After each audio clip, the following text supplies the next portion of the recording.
जी का।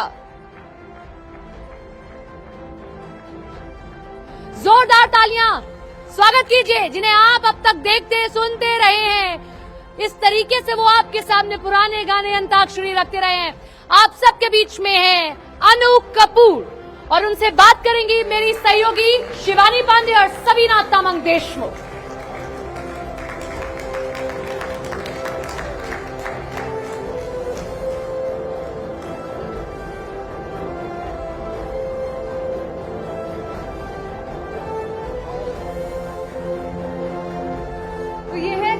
अन्नू कपूर बॉलीवुड का एक चमकता हुआ सितारा और उम्र ज्यादा है लेकिन वो कामयाबी अब भी हासिल लगातार करते जा रहे हैं।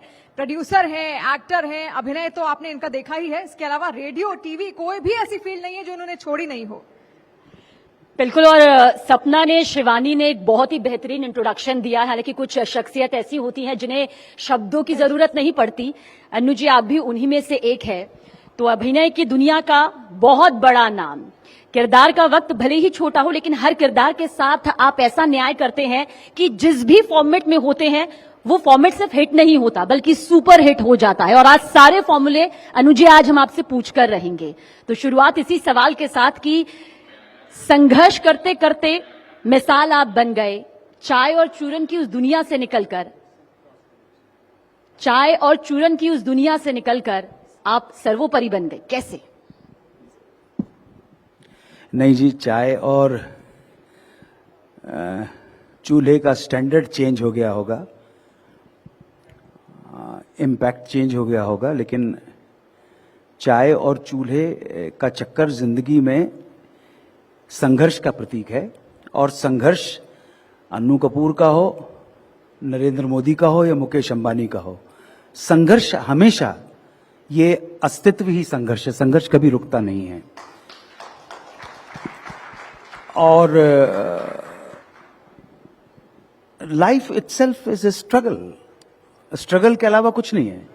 और ये दिल को तसल्ली देने के लिए हो जाता है कि हमने ये जंग जीत ली है, अस्तित्व की लड़ाई में आगे बढ़ते चले गए। अस्तित्व की लड़ाई आज तक जो पैदा हुआ है वो कोई भी आदमी कभी जीत नहीं पाया है, क्योंकि अंतिम तो मौत है। परंतु उसके बावजूद हमको जितने भी अच्छी तरह से हम जी सकते हैं, शारीरिक रूप से, मानसिक रूप से और चारित्रिक रूप से, मुझे ऐसा लग रहा है हमको जीना चाहिए। प्रत्येक मनुष्य को जो भी पैदा हुआ है उसको जाना है। सीधी सिंपल सी बात है। इसमें घबराने की बात नहीं है और डरने की भी बात नहीं, क्योंकि जाना तो है ही है। तो मेरी कहानी कोई ऐसी नहीं है। हाँ, बस ये था कि भोपाल में पैदा हुआ था, इतवारे के अंदर एक छोटे से मकान में पैदा हुआ था। अब हो सकता है कि कंपैरेटिवली मैं थोड़े से बड़े मकान में रहता हूं, लेकिन जीवन का स्ट्रगल अभी भी जारी है। जीवन का स्ट्रगल कभी कम नहीं होगा। और जो लोग और जिन लोगों के मैंने नाम लिए हैं स्पेशली, वो आइकन्स हैं सोसाइटी के, वर्ल्ड के आइकन हैं। एक आपके देश के प्रधानमंत्री हैं, एक बहुत रिच आदमी है, और मैं जो तीसरा आदमी बैठा हूं कि मोसो कौन कुटिल खलकामी, मेरा तो कोई अस्तित्व है ही नहीं। मैं ना इधर का हूं ना उधर का हूं, ना मेरी कोई औकात है ना मेरी कोई हैसियत है। तो कहने का मतलब है कि राजा हो या रंक हो, अस्तित्व का संघर्ष कभी रुकता नहीं है। आगे बोलिए आप। यहाँ पर भी आपने हम सबको एक सीख दे दी और आपका जो संघर्ष रहा है उससे हम सीखते रहते हैं। कितने लोगों को यहाँ पर पता है कि अन्नू जी का जो असली नाम है वो क्या है? कोई जानता है अन्नू जी का असली नाम? जी बताएंगे क्या है? अनिल कपूर है अन्नू जी का असली नाम। अनिल कपूर एक ही नहीं है इंडस्ट्री में, दूसरे भी है, लेकिन आज वो दी अन्नू कपूर बन गए हैं। अन्नू जी, ये नाम आपने जो बदला, इसका क्या कारण था? वो किस्सा हमें बताइए। Beggars can't be choosers. जो भिखारी होते हैं उनके पास कोई चॉइस नहीं होती है। वो जो अनिल कपूर हीरो हैं, वो फिल्म इंडस्ट्री में मुझसे 1 साल, 1 या 1.5 साल सीनियर हैं। और अगर सीनियर नहीं भी होते, जूनियर भी होते, लेकिन हीरो होते, तो हम में से ही किसी को जो हीरो नहीं है उसको नाम चेंज करना पड़ता है। यही समाज का नियम है। अगर तुम जो सामने लड़की बैठी हुई है बहुत सुंदर लड़की है, हीरोइन मटेरियल है, तो ये हीरोइन मटेरियल है, बात खत्म हो गई, आइकॉनिक मटेरियल बन जाएगी। अब जो सुंदर नहीं है वो अपने भाग्य के ऊपर रोता रहे। इसीलिए मैं कहता हूं अगले जन्म में नो टैलेंट ओनली ब्यूटी मांगता है।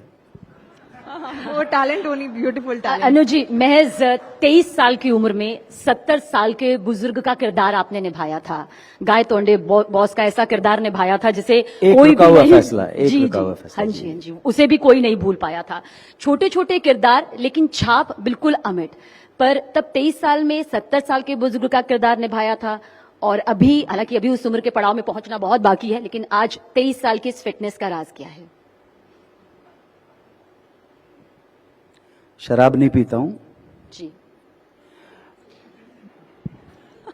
और 38 साल तक स्मोकिंग की, और उसके बाद आज से 14 साल पहले दिल सटक गया, दिमाग सटक गया, और मुझे ऐसा लगा कि इससे पहले कि शरीर और डॉक्टर कहे कि थम जाओ, मैंने सिगरेट छोड़ दी। और दुनिया की कोई भी चीज को मैं इसी वक्त छोड़ने को तैयार हूं अगर मेरे जज जाए कि ये मेरे शरीर को नुकसान दे। तो ये विल पावर होती है जो मैंने किया है, और कोशिश करता हूं। एक कहानी सुना दूं? कहानी सुनाना मेरा पेशा है। इसलिए नहीं कि कहानियां सुनाने में मुझे आनंद आता है, बल्कि कहानियां जब सुनाता हूं तो मेरा सेठ मुझे पैसे देता है, और जहां पैसे मिलते हैं वहां मैं काम करता हूं। मैं केवल पैसे के लिए काम करता हूं। पैसा ही मेरा धर्म है, पैसा ही मेरा ईमान है। परंतु पैसे के लिए मैं चोरी नहीं करूंगा, आपकी जेब नहीं काटूंगा, आपका गला नहीं घुटूंगा, और अपने देश को नहीं बेचूंगा। परंतु पैसा मेरा धर्म ईमान है। समझ में आ गया आपको? मैं पैसे के लिए काम करता हूं, इसलिए कहानी सुनाता हूं। आपके चैनल ने अभी तक कुछ दिया नहीं है, लेकिन मेरी कोई भी कहानी ऐसा नहीं है कि आउट ऑफ कॉन्टेक्स्ट हो। एक बार शांति निकेतन में मोहनदास करमचंद गांधी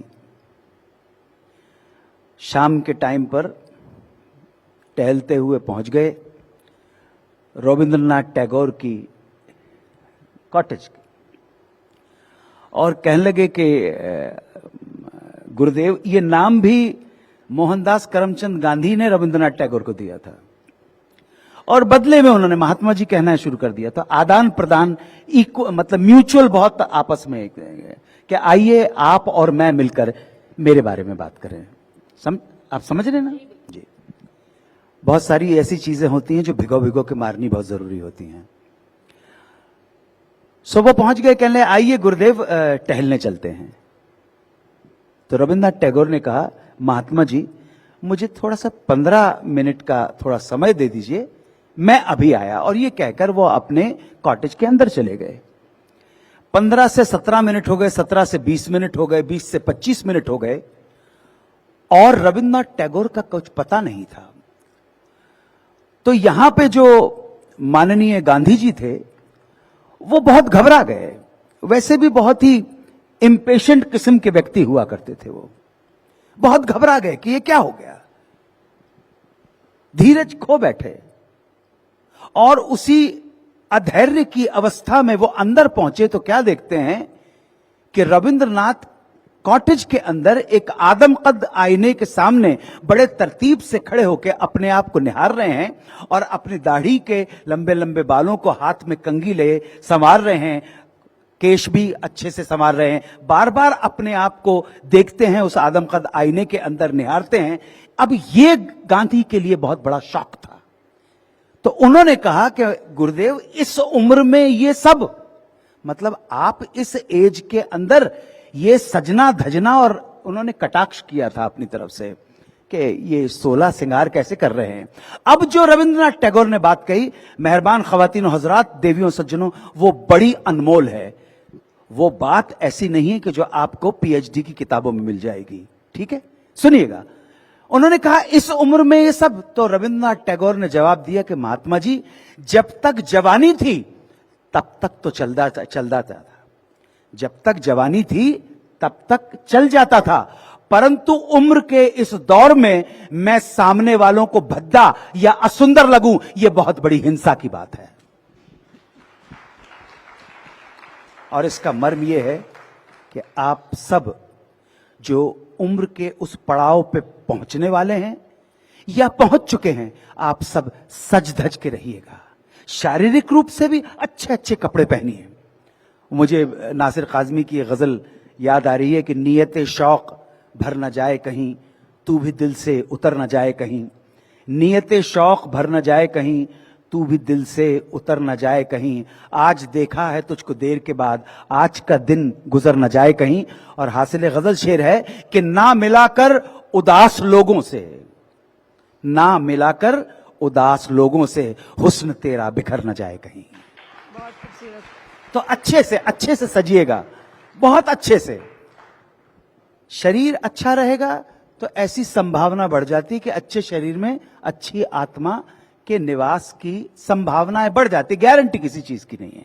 इसलिए आप समझ रहे हैं, ये देखिए मैं ठीक लग रहा हूं? परफेक्ट। नहीं, मैं पूछ रहा हूं, नहीं मैं मजाक नहीं कर, मैं ठीक लग रहा हूं? मैं ऐसा तो नहीं लग रहा 70 साल का खंडर हुआ आदमी, नहीं ना?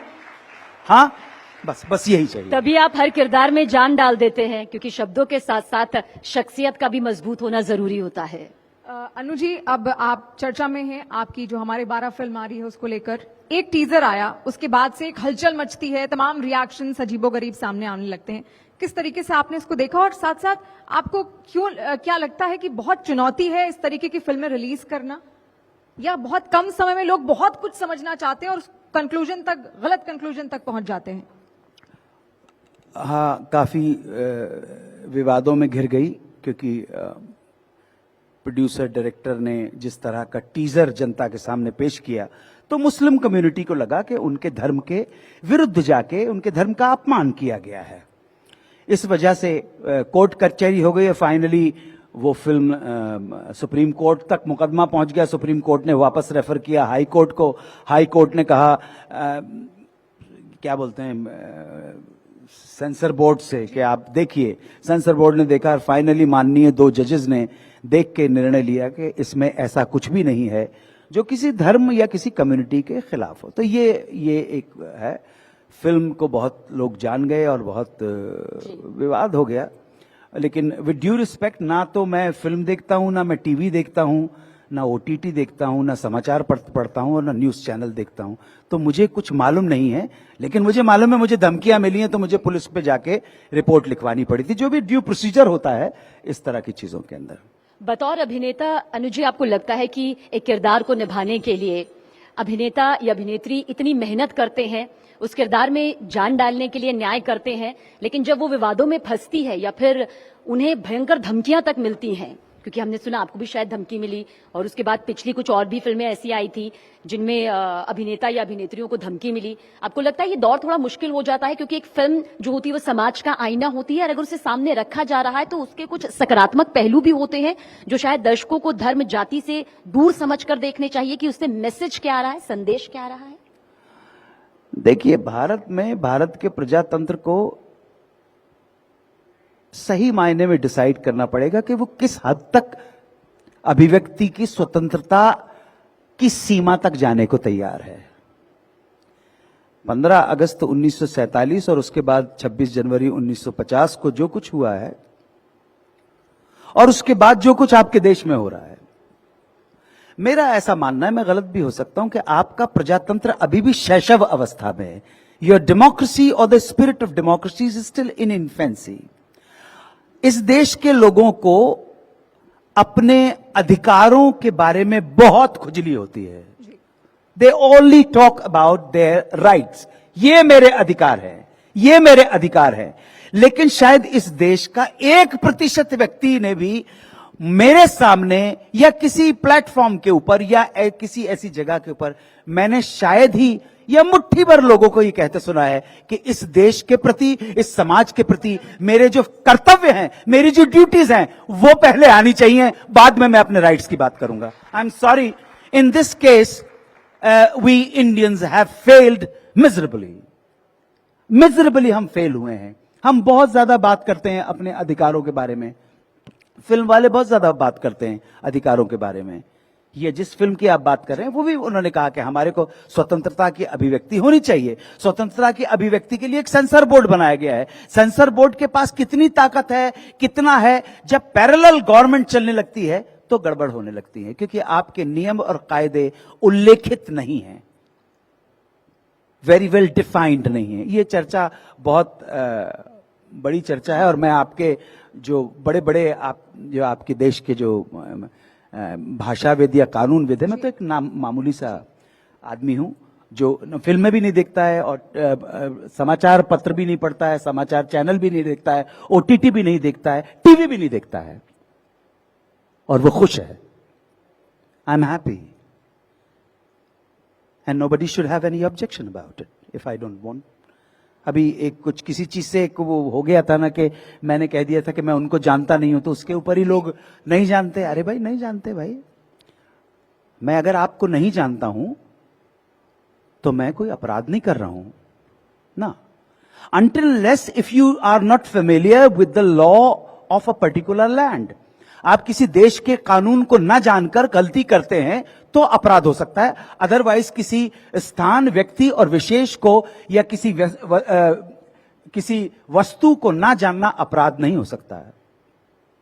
इसमें बहुत सारे 2-3 बार लोगों ने पूछा, तो अब जब कोई पूछता है तो मैं हाथ जोड़ देता हूं, भाई मुझसे ये सवाल मत पूछो, बड़ा कंट्रोवर्शियल है कि अगर मेरे मुझसे निकल गया कि मैं नहीं जानता हूं, तो आप वहां पे बड़ा कैप्शन बना दे, अरे आप उनको नहीं जानते। अरे यार मैं नहीं जानता हूं, तुम इवान पावल को जानते हो क्या? अल्लाह को जानते हो क्या? भगवान को जानते हो क्या? सिमोन द बोवेल को जानते हो क्या? नहीं जानते। Do you know anything about Maximilian Robespierre? No. Do you know anything about Aristotle, Camille Desmoulins? No. Jean-Paul Sartre? No. तो मैं भी कह सकता हूं तुम भी इतने सारे लोगों को नहीं जानते हो। तो ये जानना ना जानने का खेल, जो बेकार का टाइम बर्बाद जो करना है, जिनके पास जीवन जीने के कुछ उद्देश्य नहीं होते हैं, जी। उनका काम है। बाकी बची स्वतंत्रता की अभिव्यक्ति। तो बोल्शेविक क्रांति के बाद जार निकोलस III का असैसिनेशन हो गया। उसकी पूरी फैमिली को बोल्शेविक्स ने, कम्युनिस्ट ने मार दिया। उसके बाद they realised, the people of Russia realised कि अब हम स्वतंत्र हो गए। तो एक जो महिला थी वो सेंट पीटर्सबर्ग की सड़क के ऊपर, 20 सड़क के ऊपर चलने लगी और ये सोचते हो कि मैं अब स्वतंत्र हूं। तो लोग, पुलिस ने कहा तू स्वतंत्र है, परंतु स्वतंत्रता हमेशा कुछ नियम, कायदों और बंधनों के अंदर होती है। हवा जो है वो स्वतंत्र है। तो जिस दिन हम ये रियलाइज करेंगे कि हमारी duties towards our society, towards our motherland are much more important than our rights, उस दिन ये जो भारत ने जो एक गोल्डन टाइम था। आज ही मैं अपने दोस्त राजीव तिवारी जी से बोल रहा था कि इस देश के अंदर चंद्रगुप्त मौर्य जैसे मोनार्क हुए हैं, जिन्होंने पीक पे पहुंच के, अपने पिनेकल पे पहुंच के अपने बेटे को बुलाया और कहा, it's I am calling, I am hanging my boots, now you look after. इतना बड़ा साम्राज्य, तो लोभ कैसे संवरण किया होगा। Salute to the great monarch Chandragupta Maurya. ये जब तक लालच वश में नहीं करेंगे ना, आप सोचिए, मौर्य, चंद्रगुप्त मौर्य से बड़ा तो शासन तो नहीं होगा, साम्राज्य तो नहीं हो सकता किसी का। तो कहीं ना कहीं उसके मन में था कि इनफ इज इनफ, कहीं ना कहीं थमना बहुत जरूरी है, अपनी रिस्पॉन्सिबिलिटी जानना बहुत जरूरी है। और भारत जब तक अपनी कलेक्टिव रिस्पॉन्सिबिलिटी नहीं लेगा, कुछ नहीं हो सकता। आबादी 140 करोड़ है, समस्याएं भारतीयों की 140 करोड़ है। तालियां। नहीं, कोई बात नहीं, ताली ना भी बजा तो कोई प्रॉब्लम नहीं जी, है। अभी भी आप सीख लगातार देते जा रहे हो। आपका जो संघर्ष है उससे भी हमने बहुत कुछ सीखा है उससे, इसलिए मैं आपको बोल रही हूँ, बिल्कुल उसको एज एन, और आज बहुत आप स्मार्ट लग रहे हैं, इसलिए आपकी तारीफ करना तो यहाँ बनता ही बनता है। Thank you so much. I accept your compliment with all my humility and graciousness. Thank you so much Anu ji, thank you. Anu ji, अभी जैसा कि आपने फंडामेंटल ड्यूटीज का भी यहाँ पर जिक्र किया, ऑडियंस इस वक्त की जो अब बदलती हुई ऑडियंस है, ओटीटी की वजह से काफी चेंज आया है। सोशल मीडिया प्लेटफॉर्म्स, रील्स हम देखते हैं, 30-30 सेकंड्स में हमें सब कुछ चाहिए होता है। तो आपको क्या लगता है, एक टीजर जो 1 मिनट का शायद था, उसी से लोगों ने सीधे कंक्लूजन तक जंप करना चाहा, पूरी फिल्म भी आपने जिक्र किया इस बात का कई जगहों पर कि फिल्म भी लोगों ने अभी तक देखी नहीं है, लेकिन सीधे वो कंक्लूजन पर जंप कर गए कि इसके अंदर ऐसा ही कुछ होगा। तो आपको क्या लगता है कि ऑडियंस का जो अब मन है वो कम समय में ज्यादा चीजें वो ग्रास्प करना चाहते हैं और उसी के थ्रू कंक्लूजन तक पहुंचना चाहते हैं? जी, बिल्कुल और ये half knowledge is very harmful हमेशा बोला जाता है, तो क्या ये इसकी वजह से अधूरा ज्ञान है वो समाज में इस वक्त पनप गया है रील्स वगैरह की वजह से, सोशल मीडिया की वजह से? आप बिल्कुल सही कह रही हैं। पढ़ना छोड़ दिया है, पुस्तकें पढ़ना छोड़ दिया है और क्विकी की आदत हो गई है। Quickie is an American term for a very very quick. If you incidentally my wife is from America. Mumbai के उस घर में केवल एकमात्र मैं भारतीय हूं, बाकी मेरे सब घर में तो अमेरिकन मेरे बच्चे हैं। उनका भारत से सिर्फ इतना ही नाता है कि उनका पिता भारतीय है और कुछ नहीं है। वो शायद मेरी वजह से ही यहां टिके हुए हैं। आप बिल्कुल सही फरमा रही हैं। क्विकी की आदत हो गई है हमको बहुत जल्दी। और मैंने भी थोड़ा सा ये देखा, क्या बोलते हैं, क्या सोशल मीडिया से, तो मैंने 80% इज ऑल बुलशिट। जिसको जो मन में आता है वो लिख देता है, उसके पीछे शोध नहीं होता है, उसके पीछे तर्क नहीं होता है, उसके पीछे कहीं रैशनल पर्सपेक्टिव या तटस्थ विश्लेषण नहीं होता है। और जब तक विश्लेषण तटस्थ नहीं होगा सत्य कभी देर नजर ही नहीं आएगा। इसलिए क्या होता है, इमीडिएटली आप कंक्लूजन निकालने में आप खराब हैं। तो ये बहुत पुरानी आदत है। इस आदत को संबल मिल गया है ये सोशल मीडिया आने के बाद। तो इतना ही है, सोशल मीडिया वो चींटी भरा कबाब है जिसे खाने का मन भी करता है लेकिन चींटियों से लिपटा हुआ है। So we will have to be very very careful and you don't have to trust blindly at all. 80% जो है, 80% जो है, ये सब मिथ्या है, बकवास है। आप दूसरे सोर्सेस को से वेरीफाई करने की कोशिश कीजिए। जब तक तथ्य को 3 सोर्स से आप नहीं कर लेते, अगर आपके पास इस तरह का एटीट्यूड है, अगर नहीं है तो ठीक है, मान लीजिए अब बात क्या होगी, उन्होंने ये कहा, उन्होंने वो कहा, उन्होंने वो कहा, उन्होंने वो कहा, ठीक है जी, 500 करोड़ रुपए कमा लिए, दैट्स इट, कोई problem, nothing wrong. But the country जहां होना चाहिए था वहां पहुंचने में बहुत टाइम लगेगा, बहुत टाइम लगेगा। And I also, with all my humility and with my folded hands, I just request all of you to own the collective responsibility. सामूहिक जिम्मेदारी समझिएगा, इंडल्ज मत होइएगा गुरूर में। भारतीयों को बहुत अभिमान घमंड होने लगा है कि उनकी संस्कृति 4000 साल पुरानी है। उससे कुछ भी नहीं होता है कि हम अभी तक खड़े रहे हैं, विदेशी हमें आए। नहीं, ये बहुत बहुत गर्व के साथ कहने की बात नहीं है। आप ये देखिए कि आप अपने समाज में, अपने देश में क्या योगदान दे सकते हैं, हाउ यू कैन कंट्रीब्यूट। छोटी चीजों में, कम से कम भोपाल की सड़कों पे पीक की थूक, पान की थूक ना फेंक के आप बहुत बड़ा योगदान दे सकते हैं मेरे शहर की सड़क को साफ रख के। इतना ही है, बहुत बड़ी बात नहीं है। सोशल मीडिया तो है, आप बिल्कुल सही बोल रही हैं, इसमें आर्ग्यूमेंट की कोई गुंजाइश ही नहीं है। और आप अपने, मैं इतना ही निवेदन कर सकता हूं कि आप लोगों को मोटिवेट कीजिए, वो पढ़े, किताबें पढ़े, किताब पढ़े, पुस्तकें पढ़े। ये क्विकी के लिए तैयार नहीं रहे हैं। क्विकी में थोड़ी देर का मिल जाता है आनंद, लेकिन आनंद प्रोलॉन्ग्ड मिले, इसके लिए अध्ययन, मनन और चिंतन की बहुत जरूरत है। और भी बहुत सारी चीजें हैं जो आपका मनोरंजन कर सकती हैं। अपने शरीर का ध्यान रखिए, एक्सरसाइज कीजिए। ये मैंने देखा है, हमारे बच्चे लगे रहते हैं इसके ऊपर कुछ भी करने के अंदर, तो अब क्या किया जा सकता है।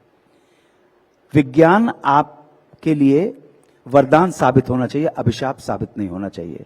ओपेनहाइमर ने बनाया था, फिर और बहुत सारे जिन लोगों ने परमाणु बम बनाया है। Major Italy was in the US Air Force who dropped the atom bomb on Hiroshima and Nagasaki on 9th August 1945.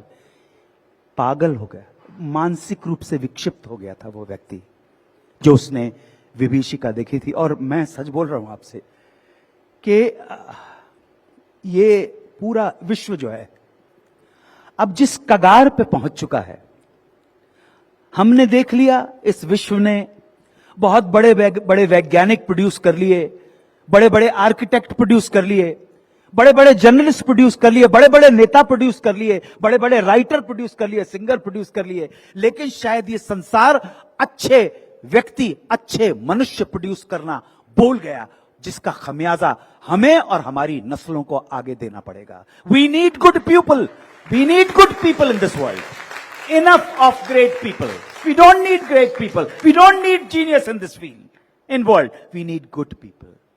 अगर बेवकूफ हैं तो कोई प्रॉब्लम नहीं है, लेकिन वी नीड गुड पीपल। इंसान का इंसान से नाता होना बहुत जरूरी है। दुनिया में बादशाह है सो है वो भी आदमी, ये नजीर अकबराबादी का है। टाइम अपने पास? जी, नजीर अकबराबादी हमारे देश भारत का पहला जनवादी कवि थे, जनवादी, जिसने आम व्यक्ति के लिए, और ये मैं आपको 350 साल पुराने आदमी, ह्यूमन बीइंग की क्या गरिमा है। दुनिया में बादशाह है सो है वो भी आदमी, जरदार बेनवा है सो है वो भी आदमी, नेमत जो खा रहा है सो है वो भी आदमी, टुकड़े चबा रहा है सो है वो भी आदमी। यहां आदमी पे जान को वारे है आदमी, और आदमी पे तेग को मारे है आदमी, पगड़ी भी आदमी की उतारे है आदमी, चिल्ला के आदमी को पुकारे है आदमी, और सुन के दौड़ता है सो है वो भी आदमी। This is high time we realize the importance of human being. Anu ji, कुछ दर्शकों के सवाल भी हैं। अभी मेरी सहयोगी सपना जी। जरूर वो सवाल यहाँ पर पूछेंगी, लेकिन उससे पहले बस एक छोटा सा सवाल है आपसे। हालांकि सवाल, क्योंकि छोटा सा एक बीच में ब्रेक हुआ था और जैसे ही मालूम चला कि आप आने वाले हैं, तो काफी सारे जो दर्शक ऑडियंस इस वक्त बैठे हुए हैं, उन्होंने कहा हमने बतौर रेडियो जॉकी भी आपको देखा है, शानदार टीवी होस्ट के तौर पर भी देखा है, अभिनय की दुनिया में तो इस वक्त आप हर किरदार के साथ वो न्याय करते हैं जो अब आने वाली पीढ़ी के लिए भी एक नजीर पेश करेगा। लेकिन गायकी का वो अंश उन्होंने कहा कि जरूर चाहेंगे कि वो जरूर उस अंश का आज इस सबसे बड़े मंच और सबसे सार्थक मंच के जरिए देश के करोड़ों दर्शकों तक भी जाए। आपका सबसे पसंदीदा गीत जो आपको संघर्ष की भी हर राह में नजर आता है, कामयाबी की भी हर राह में नजर आता है।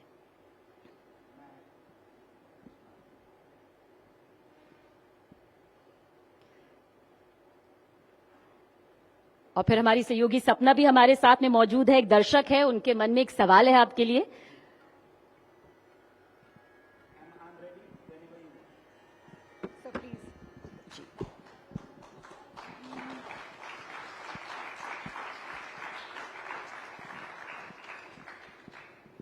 अब गाना गा के थोड़ा सा किचन चलने लगा, 2 पैसे मिलने लगे, तो मैंने कहा कि चलो, मैं तो IAS करना चाहता था, लेकिन ये बाय डिफॉल्ट इसमें आ गया।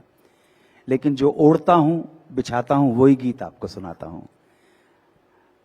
जिस गीत में मुझे आनंद आता है। इसीलिए मैं I don't consider my self a professional singer, कि मुझे जिस गीत में मजा आया और वो मैं गुनगुना देता हूं। अब ये अलग बात है कि मैं जो गुनगुनाऊंगा उसकी आनंद की धारा में अगर आप भी बह जाएंगे तो मैं अपने आप को बहुत सौभाग्यशाली समझूंगा। ये गीत देखिएगा, वो कहते हैं ना कि जब आप खुश होते हैं तब आप म्यूजिक एंजॉय करते हैं, जब खुश होते हैं तब आप म्यूजिक एंजॉय करते हैं, परंतु दिल में जब कहीं कोई दर्द टीस उठती है तो आप लिरिक्स की तरफ ध्यान देते हैं। आप ध्यान रखना, आप लिरिक्स, कविता समझ में आती है, ठीक है। और कविता, और कुछ ऐसी कविता है कि क्या आप अच्छे हालात में हो या बुरे हालात से गुजर रहे हो, शेर इतना पावरफुल होता है कि आपके दिल को जाके लगता दिल को है, और जो दिल को जाके लगता है वो ही यहां तक पहुंचता है। सो बहरहाल मैं 2 गीत की लाइन गुनगुना रहा हूं। असल में है तो बड़ा रोमांटिक गीत, लेकिन सारे हमारा जो फिल्म इंडस्ट्री है वो जाहिर है वेस्ट से इन्फ्लुएंस है।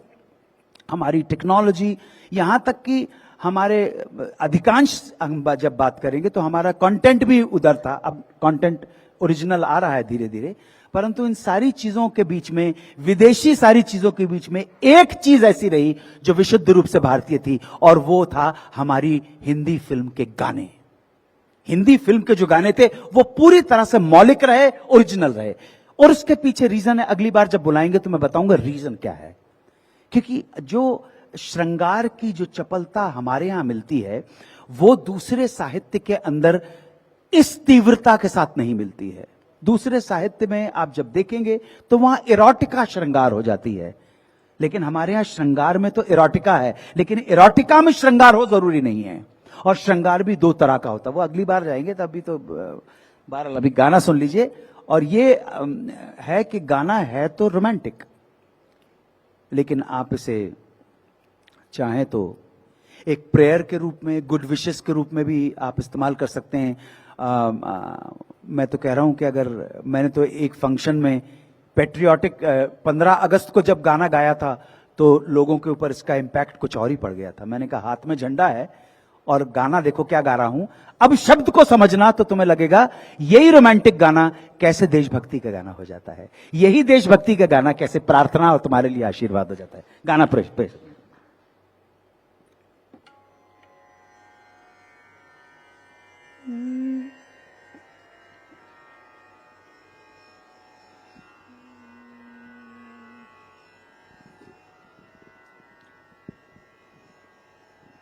बोला जफर भाई।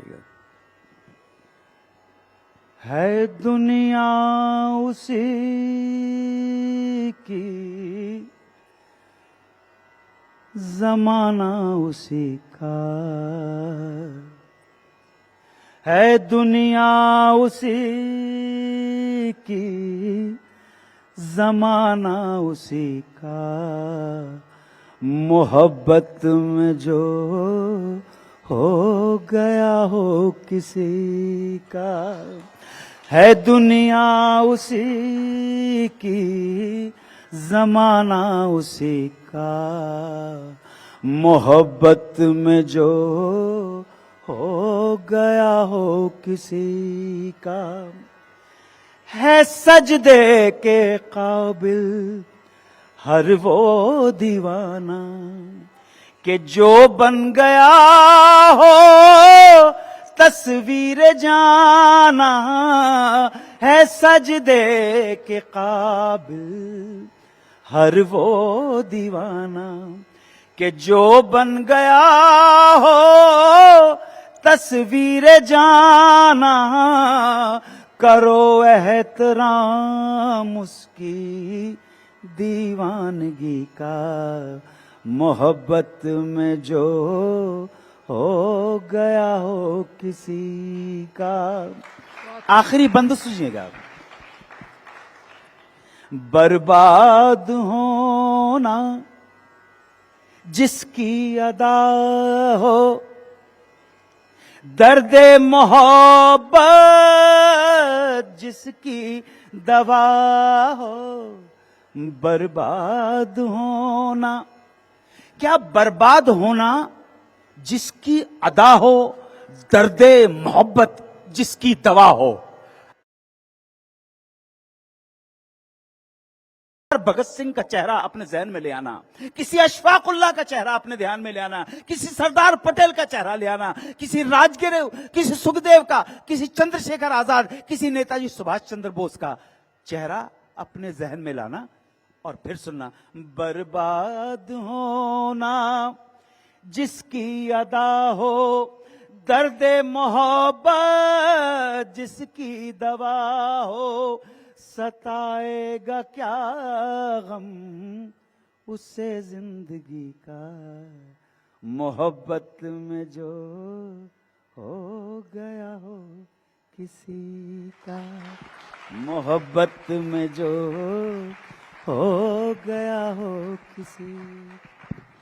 बहुत खूबसूरत अनु जी, और अब ऑडियंस इंतजार भी कर रही है, आपसे बहुत सारे सवाल भी उनको लेने हैं। सपना, ओवर टू यू। एक सवाल मेरा है अन्नू जी आपसे, लेकिन उससे पहले मेरे सहयोगी हेमंत जी हैं, वो आपसे कुछ सवाल करना चाहते हैं, फिर मैं अपना सवाल आपसे। नमस्कार अन्नू जी, मैं हेमंत कौशिक हूँ, न्यूज 18 इंडिया में काम करता हूँ। करीब 10-12 साल हो गए होंगे, रोज ऑफिस जाता हूँ तो सुबह आपका रेडियो शो सुनता हुआ जाता हूँ। पढ़ने का शौक है तो सिनेमा के बारे में पढ़ते भी हैं हम लोग, किस्से कहानियों की किताबें भी पढ़ते हैं, लेकिन जो रिसर्च आपके रेडियो शो में दिखाई देती है, सुनाई देती है, वो हमें कहीं मिलती नहीं आसानी से। आपके पास केएल सहगल के दौर के वो किस्से भी हैं जो हमने कहीं पढ़े नहीं, आपके पास अमिताभ बच्चन के वो किस्से हैं जो हमने कभी सुने नहीं, हम कहीं उसे पढ़ नहीं सकते। आप कहां से वो किस्से लाते हैं, कैसे वो रिसर्च करते हैं और कितनी तैयारी अपने शोज के लिए करते हैं आप? जैसे मैंने अभी थोड़ी देर पहले निवेदन किया था कि कई सोर्सेस से मैं ऑथेंटिकेट करता हूं, और आप ये मैं आपको विश्वास दिलाना चाहता हूं कि सिर्फ केएल सहगल और अमिताभ बच्चन और सलमान खान के नहीं, बड़े बड़े नेताओं की जन्मपत्रियां भी मेरे पास हैं पूरी तरह से। फिक्र मत करो आप, इन सब की सारी जन्मपत्रियां मैं, क्योंकि मैं रिसर्चर हूं, मुझे रिसर्च करने में अच्छा लगता है और मैं तटस्थ भाव के साथ ये काम करता हूं।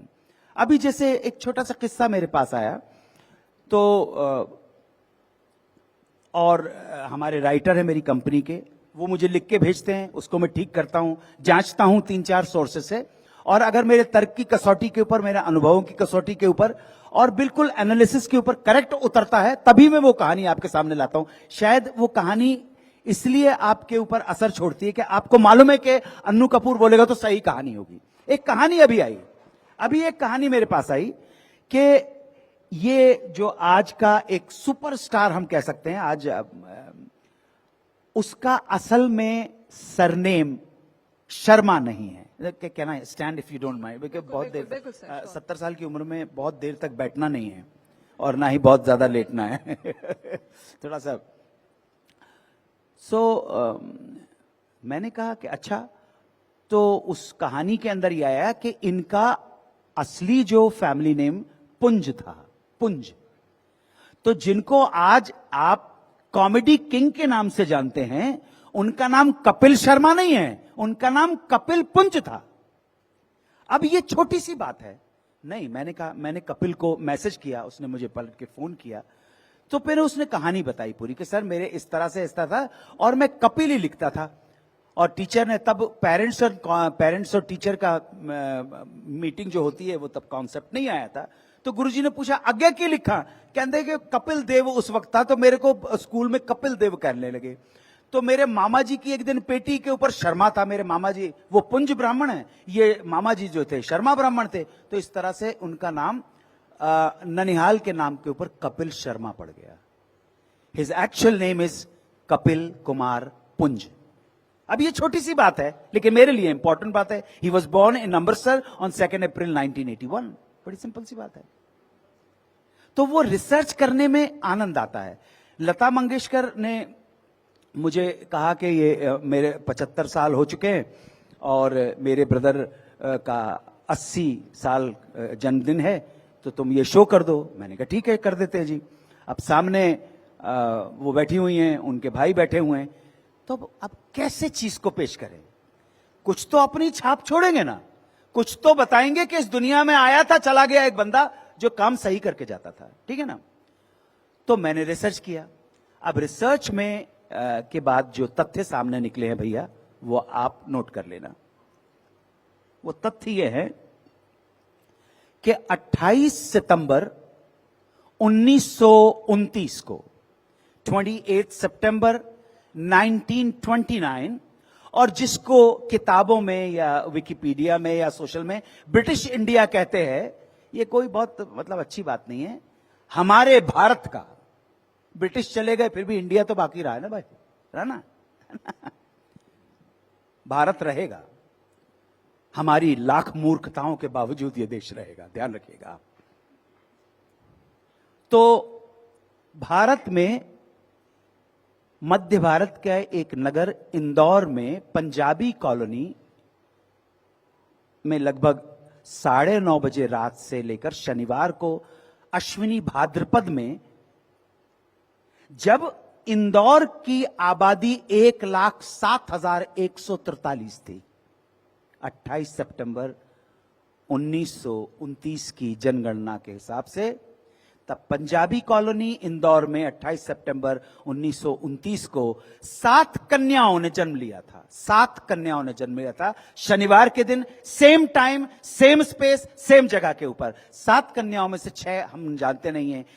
7वीं कन्या का नाम था हेमा, जिसको सारी दुनिया लता मंगेशकर के नाम से जानती है। अब ये आपको कहीं नहीं मिलेगा ना ये वैज्ञानिक तरीका है, वैज्ञानिक तरीका है खोज का। आप किसी भी चीज को खोजें, एक जर्नलिस्ट के तौर पर आप वैज्ञानिक दृष्टिकोण से देखिए उसको। विज्ञान का क्या मतलब है कि मैं जब तक सत्य की खोज नहीं कर लूंगा तब तक मानूंगा नहीं। जानने के बाद ही मानूंगा मैं। ये वैज्ञानिक अप्रोच है। That's it. बॉलीवुड का साइंटिस्ट कह सकते हैं, फिर आपको बॉलीवुड का एनसाइक्लोपीडिया तो आपको वैसे ही कहा जाता है, अन्नू जी। मैं जब मम्मी को अपनी बता रही थी कि हमारे सेशन में अन्नू जी भी आने वाले हैं, तो उन्होंने कहा एक तो थैंक्स बोलना कि उनकी वजह से मैं फिर से फिल्म देखने लगी ड्रीम गर्ल। वो फैन है आपकी उस मूवी की, और मैं वादा भी करके आई, तो उन्होंने कहा कि प्लीज वो डायलॉग बुलवाना जो उन्होंने इतनी खूबसूरती से बोला। मतलब फैन हूं मैं आपके उस पूरे किरदार की, तो आप उस किरदार का कोई एक डायलॉग हमारे दर्शकों के लिए, मैं दावे के साथ कहती हूँ इनमें से भी सब उसके कायल होंगे। मैं भी हूँ, मेरी माता जी टीवी देख रही हैं वो भी। मैं आपकी माता जी को मेरे प्रणाम स्वीकार हूं। मुझे आई हैव रियली वो क्योंकि वो किरदार बड़ा गजब था कि अपनी बेटे से वो उसमें प्यार हो गया, और आपने बड़ा बखूबी वो उसको लड़की से, क्योंकि मैं फिल्म देखता नहीं हूं इसलिए मुझे पता नहीं है, लेकिन इतना मुझे मालूम है कि नहीं, लास्ट फिल्म मैंने शायद 13 साल पहले देखी थी, और एक फिल्म मेरी आई थी, उसका नाम था विक्की डोनर। विक्की डोनर आई थी फिल्म। तो मेरी पारिवारिक मित्र हैं, तब वो पोलैंड की एम्बेसडर हुआ करती थी, तो पोलैंड की डिप्टी प्राइम मिनिस्टर के साथ देखी थी। और जिस तरह के, Poland is a Roman Catholic, staunch Roman Catholic country, तो साथ में बैठ के बड़ा ऑकवर्ड महसूस कर रहे थे विकी डोनर। हमारे देश ने उसको स्वीकार किया, परंतु उनका कंजर्वेटिव जो अप्रोच है उस वजह से। तो वो मैंने वर्जावा, मतलब वार्जा में देखी थी।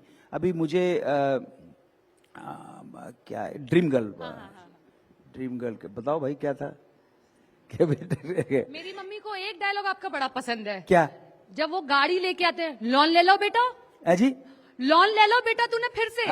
वो गाड़ी लेकर जब आता है आयुष्मान खुराना, मुझे एक याद आ रहा है ड्रीम गर्ल 2 का, क्योंकि वो डायलॉग मैंने ही इम्प्रोवाइज किया था कि जब ये जो मेरा बेटा है खुराना, ये जब लड़की की आवाज से क्रेडिट कार्ड का जो उसका रिकवरी वाले से बात कर रहा है, और क्रेडिट कार्ड वाले को इम्प्रेस कर देता है वो, और बाप रियलाइज करता है कि इसने लड़की की आवाज, ड्रीम गर्ल 2 में लड़की की आवाज में कमाल किया, तो वो पास पहुंचता है कि बेटा तेरी आवाज हमने सुन ली, और बेटा तू अपनी इस आवाज से तो श्रीलंका तक का लोन माफ करवा सकता है। ये thank you so much Annu Thank ji. you. और ऑडियंस में अगर कोई है जो सवाल पूछना चाहे अन्नू जी से। जी नमस्कार अनु जी। नमस्ते। बहुत खुशी हो रही है आपसे प्रत्यक्ष मिलकर। एक आपका शो आता था अंदाज अन्नू कपूर का, उसमें आप कुछ किस्से कहानियों को गीतों के साथ संजो देते थे। तो मैं बस चाहूंगी कि आप कोई ऐसा गीत और ऐसा किस्सा हमें बताएं जो आपके दिल के बहुत करीब हो, जिसे आप अकेले में गुनगुनाते हो, और जो किस्सा आपके दिल को छू गया हो।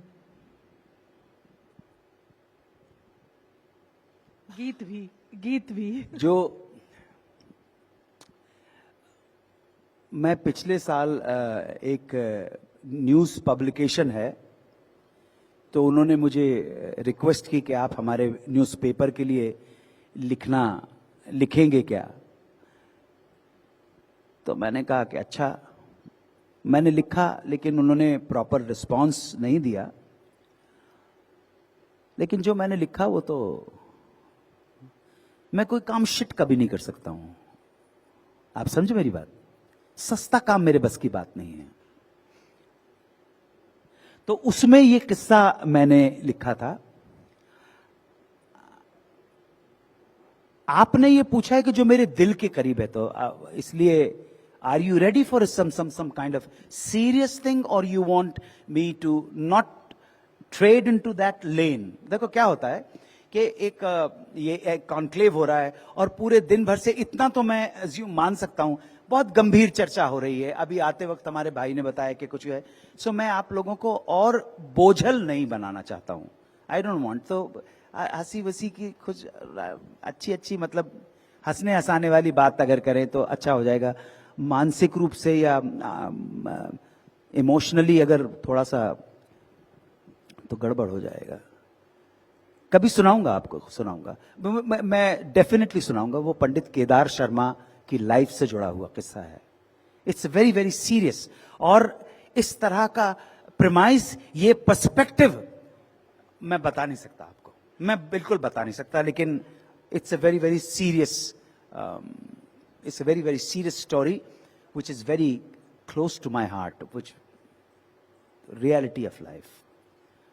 सो बताऊंगा आपको, अभी तो कुछ लाइटर मूड के सवाल पूछो, ये कहाँ गंभीर बातें पूछने लगे आप जी। अन्नू जी, फिर हम चाहेंगे ये जरूर आप बताइएगा, क्योंकि आपने इतने किरदारों को निभाया है, कौन सा ऐसा किरदार जो आपके दिल के सबसे ज्यादा करीब है, या जिस किरदार को आपने सुना तो आपको लगा कि हाँ मैं ये किरदार करना चाहता था या चाहता हूं, या फिर कोई एक ऐसा किरदार जो आपको लगा कि मैं कर तो रहा हूं लेकिन शायद आप करना ना चाहते हो? क्या ये भी एक अभिनय? ये जो दूसरा आपने कहा ना, ऐसे बहुत सारे हैं। ऐसा होता है, मतलब एक हाँ, क्योंकि क्या है, बहुत सारी अभिनेता की जिंदगी। चीजें कॉम्प्रोमाइज करनी पड़ती है लाइफ में, और लाइफ ही कॉम्प्रोमाइज है बॉस।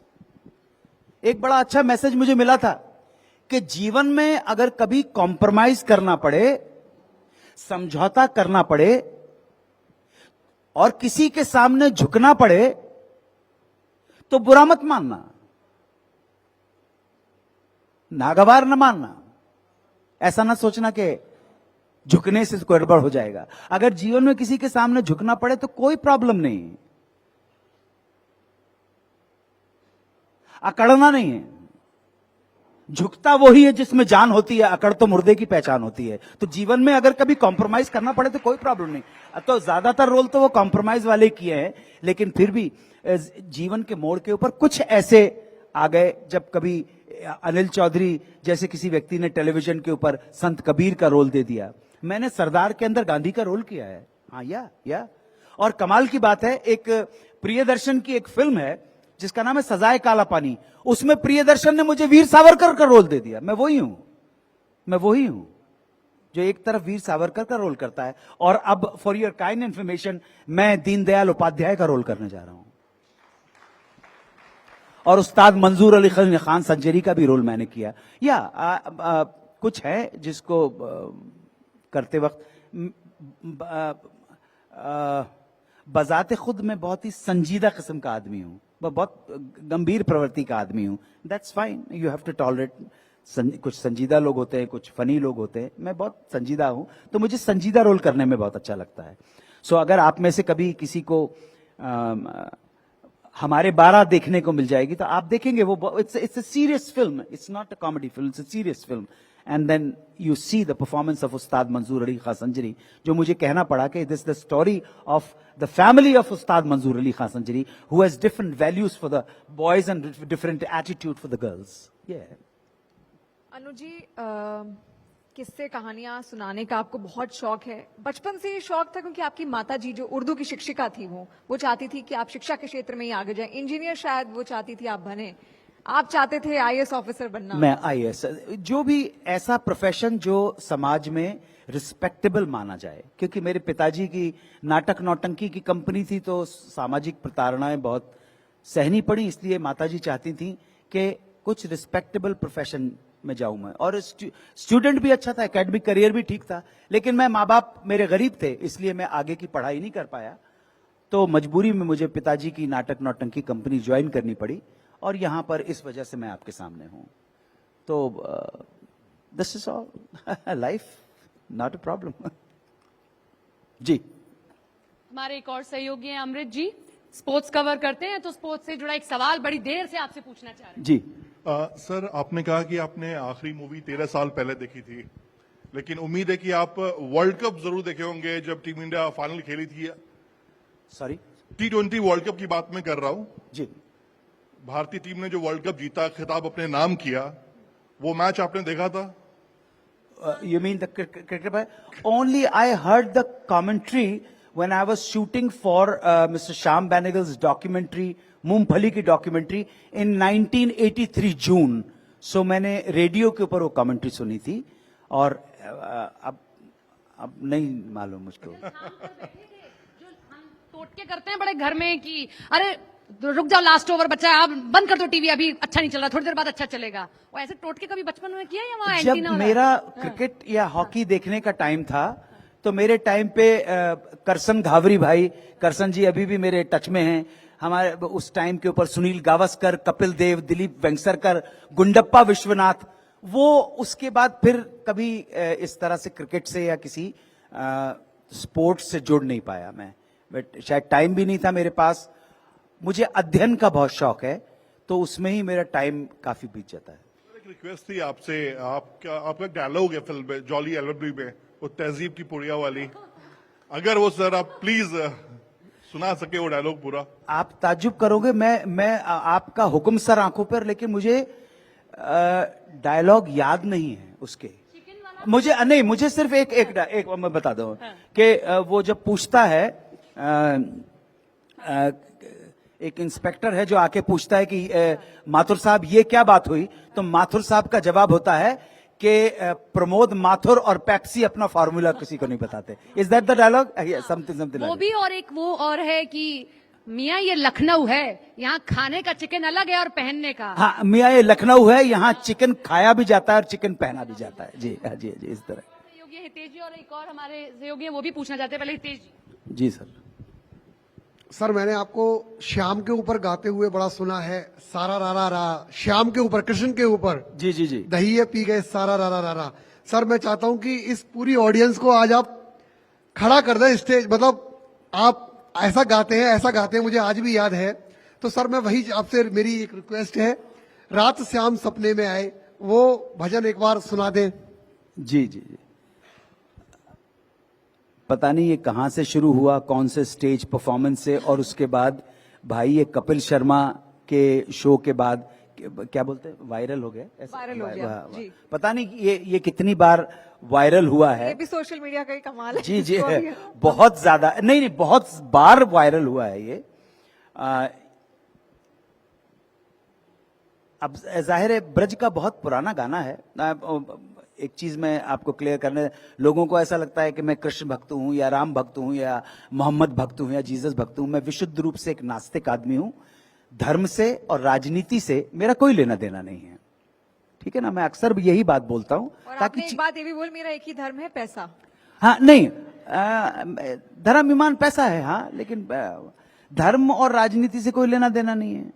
और क्योंकि धर्म से लेना देना नहीं है, इसलिए अधर्म से भी लेना देना नहीं है। बात तो क्लियर हो गई ना। धर्म और राजनीति से मैं उतना ही दूर हूं जितना हमारा देश ईमानदारी से दूर है। लेकिन परंतु सब कुछ जानने के बाद मैं मुक्त हुआ हूं। आप ऐसा मत सोचिएगा कि मेरा नास्तिक होना एक बहुत बड़ी प्रक्रिया से गुजरने के बाद नास्तिक हुआ हूं। मैं 14 बार कुरान शरीफ पढ़ चुका हूं, मैं 14 बार इंजील पढ़ चुका हूं, तोरा, ज़बूर, धम्मपद, वेद, उपनिषद, ये सारे के सारे चीजों को अध्ययन मनन चिंतन करने के बाद मैं मुक्त हुआ हूं। ध्यान रहे, हाँ। कभी मेरे सामने आके बैठना हो, बातचीत करना हो तो मोस्ट वेलकम, लेकिन संभल के आइएगा आप सामने, क्योंकि फिर अरबिक में शुरू होऊंगा, फिर पर्शियन बोलूंगा तो फिर वो गड़बड़ हो जाएगा। संस्कृत, हिंदुस्तानी अब संस्कृत भी नहीं जानते ना, पता नहीं क्या क्या है।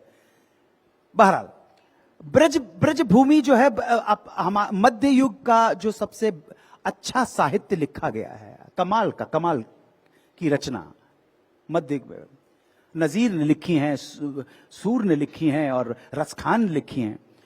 ब्रज में क्या है, अब इससे मेरा नास्तिक होने का कोई मतलब नहीं है। ब्रज में क्या है कि जिसको दुनिया तामसिक समझती है वो ब्रज भूमि का प्रसाद माना जाता है, घोंटा जाता है उसको, हाँ। और घोंटने के बाद आवाहन दिया जाता है। अगर मान लीजिए आपके घर में वो घोटा, आपने एक किलो भंग घोट ली आपने, तो ऐसा नहीं है कि ये भंग प्रसाद है, ये आपके लिए तामसिक नशे की इंटॉक्सिकेटिंग एलिमेंट नहीं है, ये प्रसाद के रूप में है। और इसको घोटने के बाद आप पड़ोसियों को आवाज देते हैं, और आवाज देने का मतलब ही कि आप आइए और प्रसाद खाइए, और बाद में जो भी आपके हिस्से में बच जाएगा वो आपका भाग्य है। और उसके बाद वो कहते हैं कि चिरौटा छाए गई है मोए भैया, और बाद में भांग करके और भजन जानूंगा। तो भांग ये है पूरा ब्रज। और ब्रज का आदमी जो है पूरी तरह से वो मंत्रमुग्ध है कृष्ण के अंदर, ठीक है। और आप ताज्जुब करेंगे, गोकुल में मैं ये ड्रीम गर्ल 1 की शूटिंग कर रहा था, तो गोकुल में समाधि है शेख इब्राहिम सैयद की,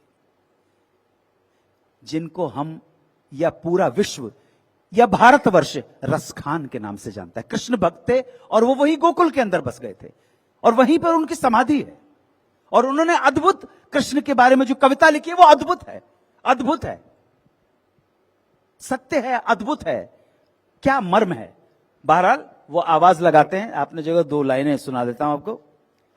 तो वो क्या गए, ए भैया रामगढ़ वाले, ए भैया रामगढ़ वाले, ए भैया सामगढ़ वाले, ए भैया रामगढ़ वाले, ए भैया सामगढ़ वाले, ए जसोदा के नंदन ब्रज के राजा, और जाए भांग छाननी अन्नू कपूर के घर पे आजा। देखिएगा, तो रात शाम अब भांग छानी, बात चरौड़ा है भाई मोए। तो भैया रामगढ़ वाले, ए भैया सामगढ़ वाले, ए जसोदा के नंदन ब्रज के राजा, और जाए भांग छानी अन्नू कपूर के घर पे आजा। तो रात शाम सपने में आए, अरे मरी मोरी गुइया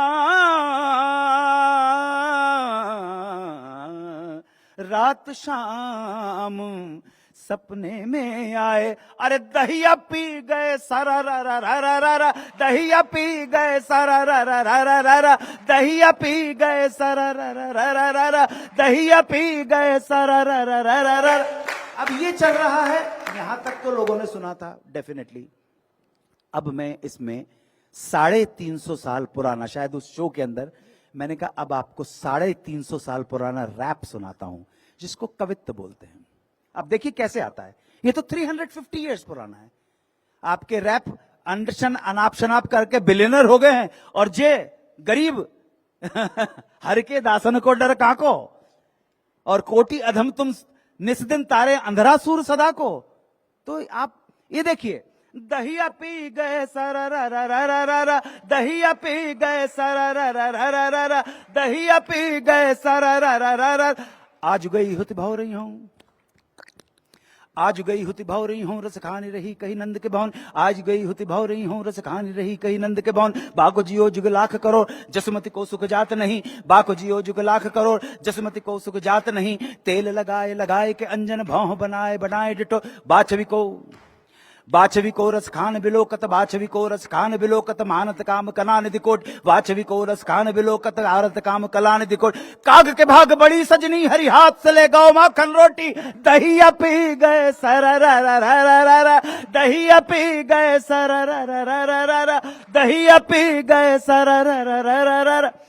अभी इसके साथ ही मैं वाइंड अप करूंगा, ताकि ये इंडियन लोगों को नाच गाना बहुत ज्यादा आता है, भक्ति चली जाती है, समर्पण चला जाता है, और ठुमके लगाना बाकी रह जाता है।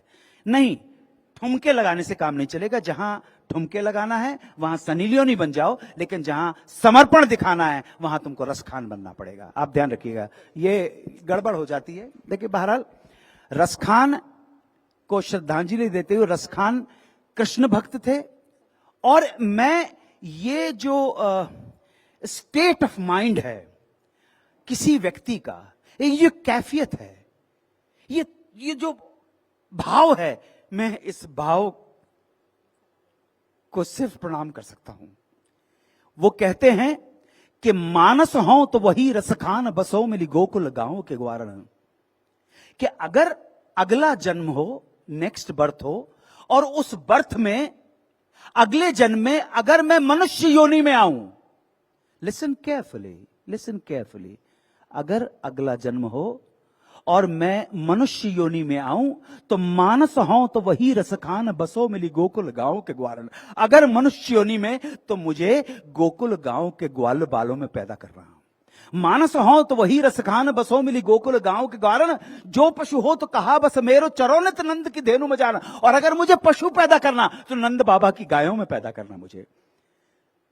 जो पशु हो तो कहा बस मेरो चरोनित नंद की धेनु मजारन, और पाहन हो तो वही गिर को, अगर पत्थर बनाना मुझे अगले जन्म में, पाहन हो तो वही गिर को जो धरियो का छत्र पुरंदर धारा, गोवर्धन पर्वत का पत्थर बनाना। और जो खग हो, अगर स्पैरो बनाना, चिड़िया बनाना, छोटी सी गौरैया, जो खग हो तो बस कहा बस मेरो, जो खग हो तो बसेरा करो मिली कालिंद कूल कदम की डारना। This is amazing, believe you me. Couple of years back, in Fort Lauderdale, which is a city in Florida, southern part of America. शायद 15 इंडियन बैठे थे, 450 गोरे अमेरिकी बैठे थे. And believe you me, I was at my best because I wanted to share what was great written in this country, in India.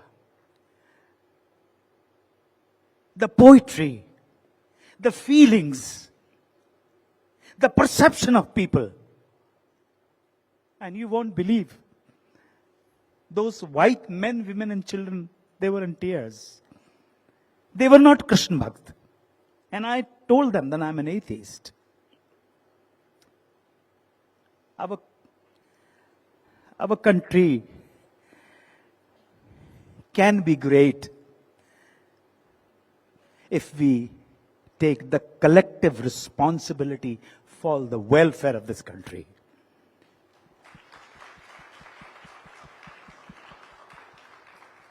When you step out, remember, nobody is bothered whether you are Bengali or whether you're Punjabi or you're Marathi.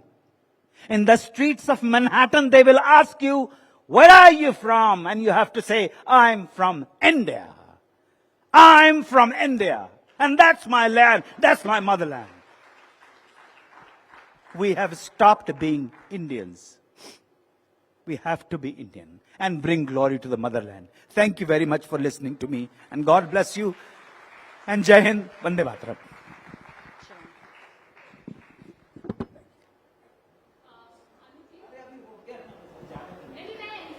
धन्यवाद ही कहने जा रही हूँ ब्रज भाषा में, जो आपने रसखान इतना बढ़िया सुनाया, आपने इतना अच्छे से बताया. अगर ब्रज की गोपी होती, आप अगर इसको बुरा ना माने, मैं ब्रज की ठेठ भाषा में अगर इसको कहूं, ब्रज की गोपी होती उस दौर की, तो कहती लाला तूने गायो बड़ो अच्छो, नी को गाया तू, यही बोलती ब्रज की भाषा में. रेणु जी, जो ये आपके आंसू है वो सच में ये भाव के आंसू हैं. और हमारा ये मंच यकीनन आज सबसे बड़ा मंच और सबसे सार्थक जो ये बातचीत रही है, क्योंकि एक भाव जो है वो कहते हैं जब निकलते हैं तो दिल से निकलते हैं, और कई बार दिल में कहिए वो भारीपन या फिर वो गंभीरता या वो भाव होते हैं जो आंसू के जरिए सामने आते हैं. एक बहुत बेहतरीन वक्त यहाँ पर रहा और दर्शकों की भी आपने हर वो डिमांड यहाँ पर पूरी की, और शायद इसी को कहता है एक अभिनेता जो न सिर्फ बड़े पर्दे पर या छोटे पर्दे पर किसी तरह का भेदभाव करता है, बल्कि वो समझता है कि जो दर्शक चाहता है या जो उसका दिल चाहता है वो उसे पर्दे पर उतारता है. और हर किरदार आपने बखूबी निभाया है, न्याय के साथ निभाया, और इस मंच को भी आपने उसी न्याय के साथ सार्थक किया. एक बार फिर से चाहूंगी दिल से उसी भाव से जोरदार तालियां अपने हर